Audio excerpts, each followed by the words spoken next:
மாண்புமிகு மத்திய அமைச்சர், நீங்கள் எல்லாரும் எதிர்பார்க்கிற கேள்வி, உள்துறை அமைச்சர் அவர்கள் இங்கு வந்திருந்தார்கள். ஏன் உங்களை அழைக்கவில்லை என்று நீங்கள் இப்போ எல்லாரும் கூடி பேசி அந்த கேள்வி வார்த்தை கேட்கணும் நீங்கள் பேசிக்கிட்டு இருந்தீங்க. அதை நானும் கேள்விப்பட்டேன். உண்மையிலேயே அதை எங்களை அழைக்காது நாங்கள் எங்களுக்கு வருத்தம் அளிக்கிறதா இருக்கிறோம்.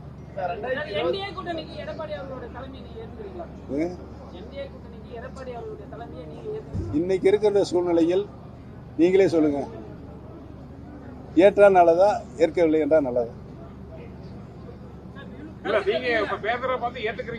நான் ஏற்கனவே ஆரம்பத்திலே சொல்லிட்டேன், எங்கள் தொண்டர்களுடைய கருத்துக்களை கேட்டு நான் உங்களிடம் ஒரு நல்ல முடிவை அறிவிப்பேன் என்று. அதுக்குள்ளே அவசரப்பட்டா இருக்கு. பாஜக தலைமையோட நெருக்கமா இருக்கீங்களா? என்டிஏ கூட்டணியில் நான் இன்று வரை இருக்கிறோம். அது எந்த மாற்று கருத்தும் கிடையாது. பாஜக தலைமை எந்த அளவுக்கு உறுதியான ஒரு வாக்குறுதி கொடுக்குறாங்க, எந்த அளவுக்கு நம்பிக்கை கொடுக்குறாங்க?